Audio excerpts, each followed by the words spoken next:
But I'd like to know who you come from. So I'm going to read the name to the children and have you stand up for it. Mariah, I should say. Okay. Very good. Orpha. Laura Ann. Oliver. I expected a lot of his. Very good, thank you. Adelia. Very good. Elias. And Lavina Esther. And then if you're from one of the siblings of Anna, Esther, Newell, Joseph Jr., Polly, or Elizabeth. That should cover everybody. Well, I wrote this to be a story of, because she didn't leave a journal or anything, but I wrote it with prayer, and I hope that I've got her personality and her feelings in this story. I gave it 2 years ago in St. George, and I'm 2 years older, so I'm not doing as well. Okay, I am Anna Knight Demille, and I was born on March 5th, 1804 in Marlborough, Vermont. My parents are Joseph and Polly Peck Knight. I was the fourth of 7 children. My parents were of Pilgrim and Puritan ancestry. I grew up hearing my parents talk about the Revolutionary War, and my grandfather, Benjamin Knight, fought in that war. In 1810, my family moved to Colesville, New York, and my father bought a large tract of land that went from Pickerel Pond down to the Susquehanna River, and a stream went through his property, and he built a grist mill and had 2 carding machines, and so he hired extra people, men to help him. I met a fine young man in Colesville. His name was Freeborn DeMille, and I was 15 when I got married, and he was 24. And he was a farmer. That was the common thing for men to do in those days. And he owned 2 land, and we had a nice home, and we had 4 of our children there, and we were so happy to live close to our relatives. And their names were Mariah, Orpha, Laura Ann, and Oliver. And we named him Oliver after Oliver Cowdery, but that's getting ahead of my story. Yeah. It was during this time that Joseph Smith worked for my father and lived in their home. And in confidence, he told them about him having seen God the Father and Jesus Christ, and being promised to have some hidden records to translate if he followed the rules. My family and we were the first to believe him, other than his own family. So we've been called the first family in the church. While Joseph Smith lived with my parents, he courted Emma Hale, who lived across the river and south a bit. And Father let him borrow our cutter and horse to go courting to Emma because it was winter and the roads were all snow-packed. After a while, Joseph and Emma eloped and got married, and then they moved to Palmyra to live with his parents. Father was so interested in the prophet's calling that when the time came for Joseph to receive the records, Father took a neighbor who Joseph had far, and they traveled 110 miles to Palmyra. And during the night, Joseph and Emma borrowed my father's conveyance and drove to the hill to get the plates. And Joseph knew that ruffians were watching the road and trying to intercept him and cause him trouble. But providentially, Joseph and Emma were not recognized in a strange vehicle. Soon Joseph and Emma moved to the house close to her parents. So while Joseph was translating the plates, Father took food, paper, and money to them, and then took more things later. And so he wanted to, in order for them to work to progress, and Joseph wouldn't have to go to work and stop translating. And my brothers Joseph and Newell also helped keep Joseph in food and money. When the church was organized, over half of the people that crowded into the Whitmer's cabin were night relatives. My brother Newell was the first one in our family that got baptized, and I'm so glad that he was set apart for the priesthood, because our little son Oliver became really very ill with a burning fever and he faced death. I urged Newell to administer to him, and he did, and Newell commanded Oliver in Jesus' name to be whole. From that very hour, Oliver was made whole, and it was a miraculous instance of the power of the Lord. Joseph held meetings in my parents' home, and one time, and a lot of our relatives came, and a few other people. And once, when Joseph Smith was holding a meeting there, an officer of the law came after him and arrested him, and he was held for 2 trials the next 2 days. And twice, Father hired 2 neighbors who were well versed in the law to defend him, and they did so well that Joseph was released. Persecution of the prophet and our family increased until the Lord told Joseph that he needed to leave and go to the Ohio, and for our branch of the church to go also. Father Knight found out that a mob was planning to capture Joseph Smith, Sidney Rigdon, and himself and kill them. He sent one of my brothers to alert the others, and he took my mother and our youngest sister, and they left in the night with just what they could pack into a horse-drawn sleigh. They met up with the others and proceeded the long way to Kirtland. Our branch of the church consisted of 62 Knight and Peck relatives and was under the direction of my brother Newell. We were told that we should leave our property if we could sell it or without selling it. But we were fortunate that we were able to sell our 2 pieces of farmland. But it was so sad to close the door of our house and shut the gate and leave behind all of our relatives, because and my husband was the only member of his family to join the church, and we were leaving them to never see him again, and that included his twin brother, Garrison. With our 4 children and what belongings we could take, we joined our relatives to travel to unknown places. Our group had 3 wagons and 11 passenger wagons drawn by oxen. We traveled north, and then we crossed the Lake Erie, and ice impeded our travels. After approximately 6 weeks, we arrived in Kirtland, and there we agreed to live in the church-supervised cooperative order. And after turning in our money to the church, we were assigned to live on a 1,000-acre farm in Thompson, 16 miles from Kirtland. The Colesville Saints, as we were called, built fences, planted the fields, and began preparing houses.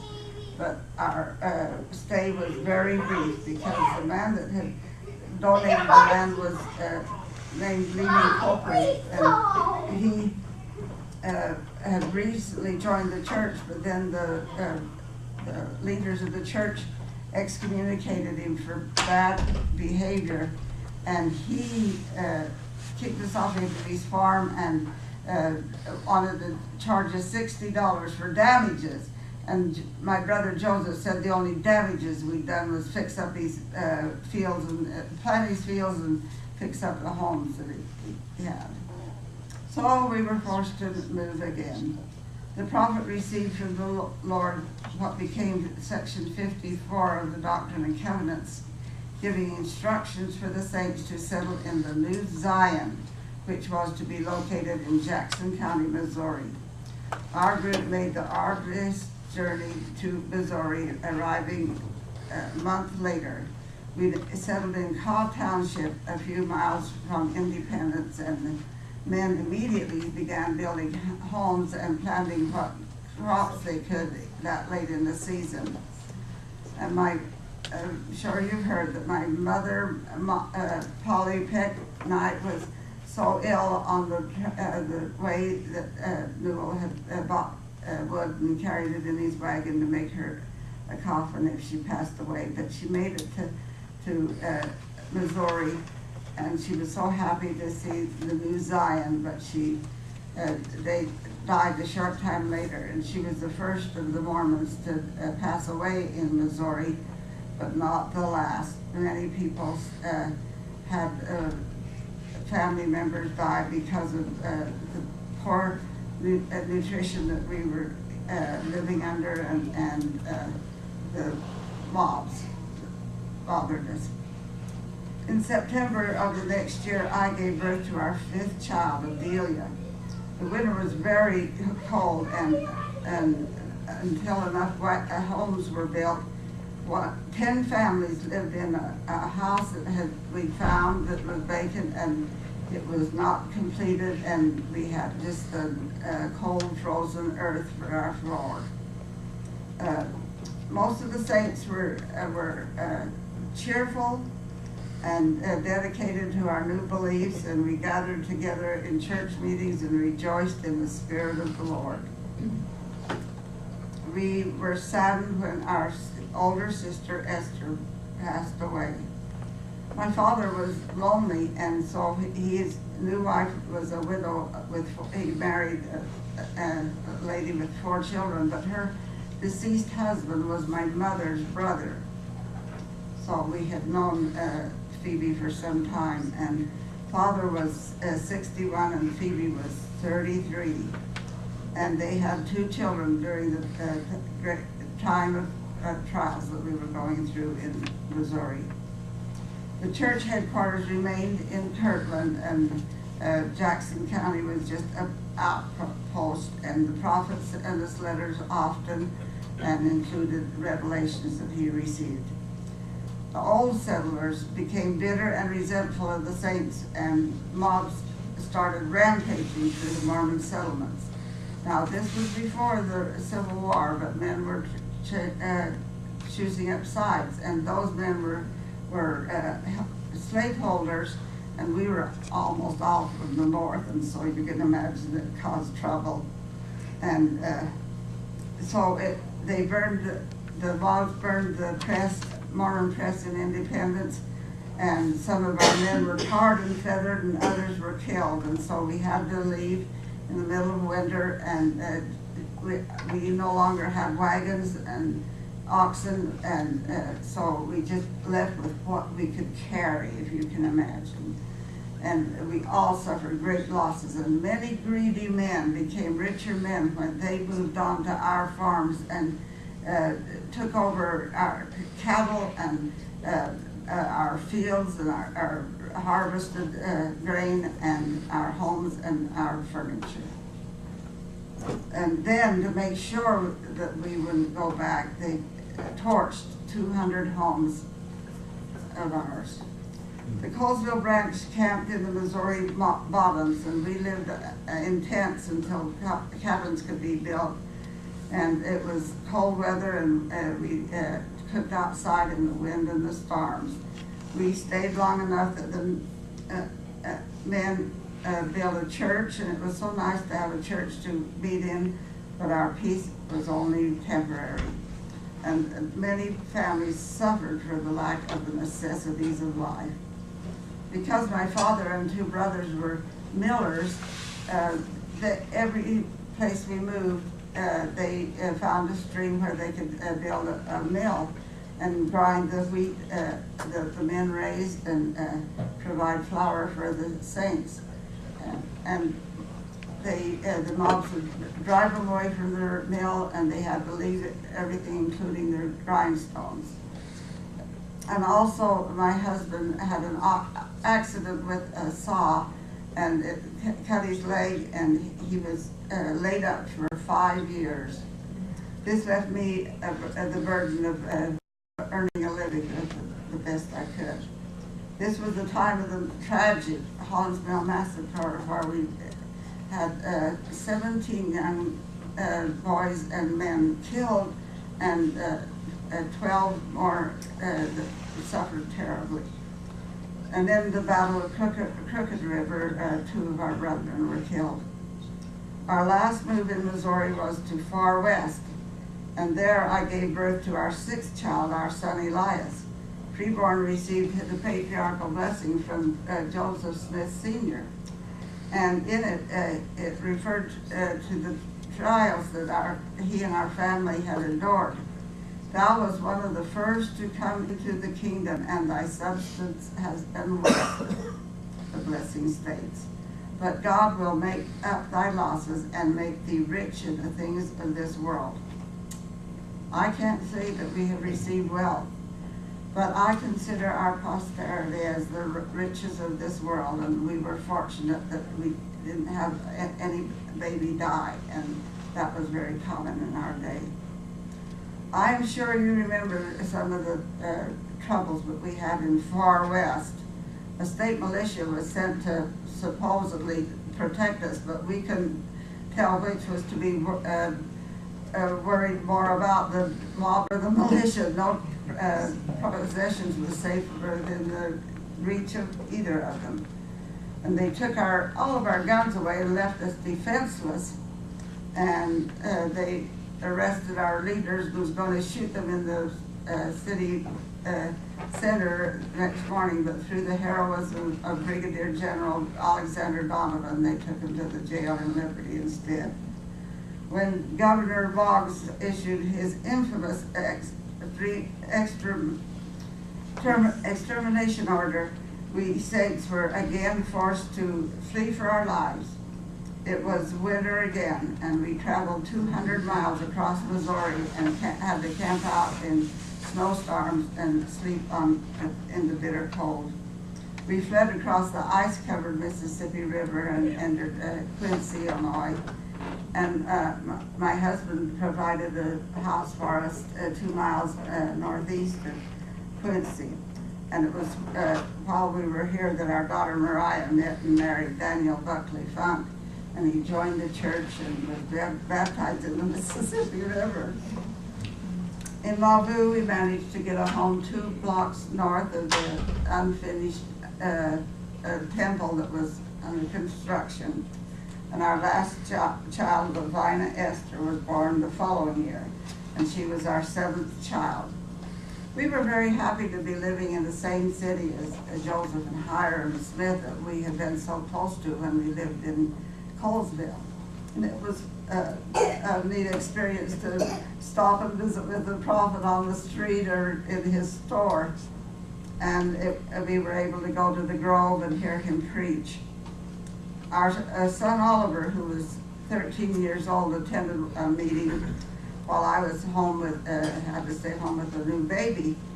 And Oliver told me that the prophet was telling the audience about a revelation he had received. And just then a flock of geese flew over and made a squawking sound, and people just looked up to see them. And the prophet said, if you would rather listen to the cracking of birds, I have nothing more to say to you at this time. And he sat down. Just imagine how embarrassed they all were. And my son did not look at the birds. The prophet organized the Female Relief Society, and I, on March 17, 1842, and I was able to join it on the 11th meeting that they had. And that was neat. The prophet spoke to us quite often, and it was a nice way to meet with other sisters. Then we were grieved when our sister Polly died. Trouble came to Nauvoo when the citizens of Missouri started stirring up trouble and envy between the people of Illinois and the Latter-day Saints. On June 27, 1844, the prophet and his brother Hiram were killed. You can only imagine how sad we were. Just think, we didn't know what was going to happen to us or the church. We were all devastated, and the whole city was in mourning. What was going on, what was going to become of us, we just didn't know. The 12 apostles, most of them were out of the country on missions, and they all came home quickly. And a meeting was held wherein Sidney Rigdon stated his claim to a guardianship of the church. But Brigham Young stood up and explained how the 12 apostles had been given the keys to the priesthood by the prophet so that the church would go on if his life was cut short. While Brigham Young was talking, his voice changed to that of Joseph. His appearance and every motion was that of Joseph, and his language was so convincing and prophetic that it seemed to bring conviction to the hearts of all that were present. The remainder of 1844 and most of 1845 was spent by the saints getting the Nauvoo temple completed, and so that we could get our endowments. And we received our endowments, and we were sealed for time and eternity on January 27th, 1846. It was becoming apparent that the saints would have to leave our homes again and seek yet another place where we could be in peace. At first we tried to sell our farm, but finally we decided we just have to leave everything and go again. And we only had one oxen and a small wagon, but Newell was kind enough to let us put some of our things in with his.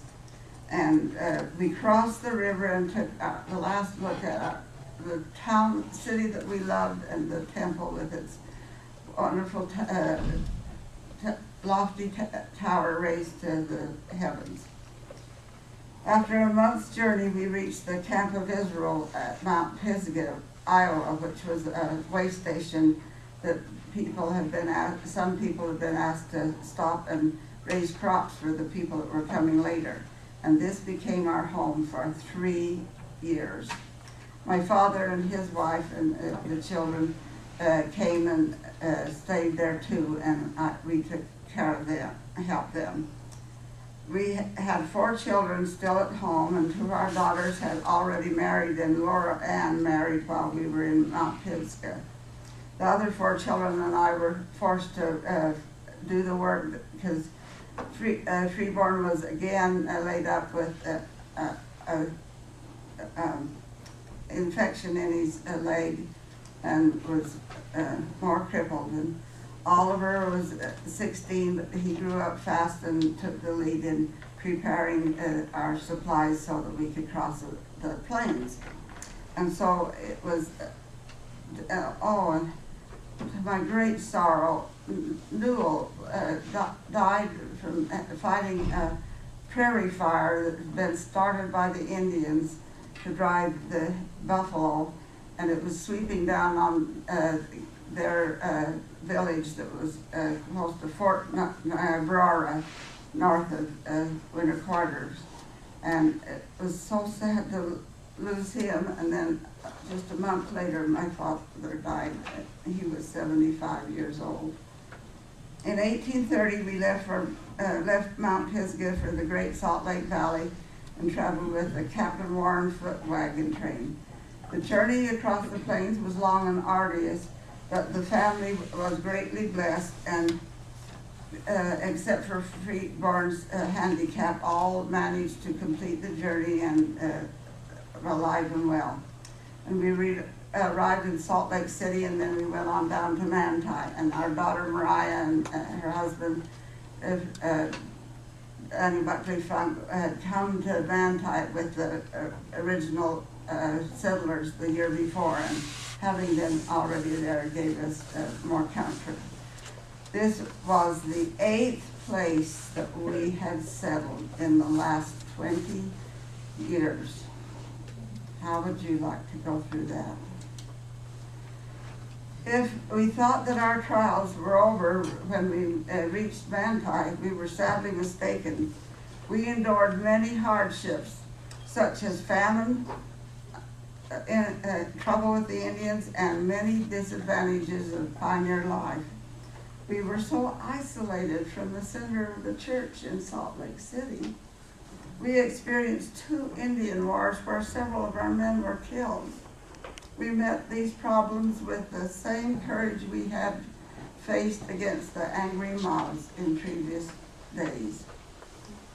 Also during this time, we faced the uncertainties of polygamy and having the U.S. Marshals trouble us. You see, Freeborn had been asked to take a second wife, and he married Lynette Richards, and they had 2 sons. Then eventually she took the boys and moved to Ephraim, the first town north of us.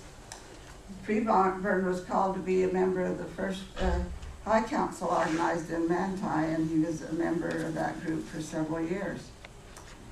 3 of our children and their mates were called to help settle the Dixie Cotton Mission. Oliver and his 3 wives settled in Schuensburg, and after building a great 2-story quarried stone house, he had to leave it when his orchards and fields were washed away by the flooding Virgin River. And 2 of our daughters, Laura Ann and husband Samuel Gifford, and Lavina Esther and husband John Beal, also settled in Schuensburg, and they had to leave and move to Rockville and Springdale. They all were truly pioneers again and overcame the trials of and the obstacles of settling in that hot climate. You may wonder if I am sorry that we made the decision to join this new church and come west with the saints. But my answer would be that it was all of our trials were worth it to belong to the church of the true Church of Jesus Christ and have our large posterity strong in the faith. Anna Knight DeMille died on July 28, 1878 at the age of 74. Freeborn followed her 2.5 years later on January 23, 1881 at the age of 85. They are buried side by side in the Manti Temple at the foot of the beautiful Manti Temple. Did I say it right? Buried in the cemetery. I wanted to tell you about this is the Freeborn DeMille home in Manti. It was stood until about 2010. It was torn down. And I got the information from the University of Utah. I was taking a class in appreciation of old homes, and there was a guy there that was getting his doctorate, I think, and he was studying all the old homes in Sanjit County. And so I said, where have you run across Freeborn DeMille's house? And he went through his records and found and told me where it was, and I went there, and it was just half a block west was on their main street, the street that goes east and west, and this is it. It was looks like an adobe house, but it had neat wood trim over the windows. And anyway, this is their picture, and this is just my painting. I did a history of Polytechnite, and that's my artwork. It's been a pleasure to be with you. You look like a wonderful group of descendants. I'm so proud of you.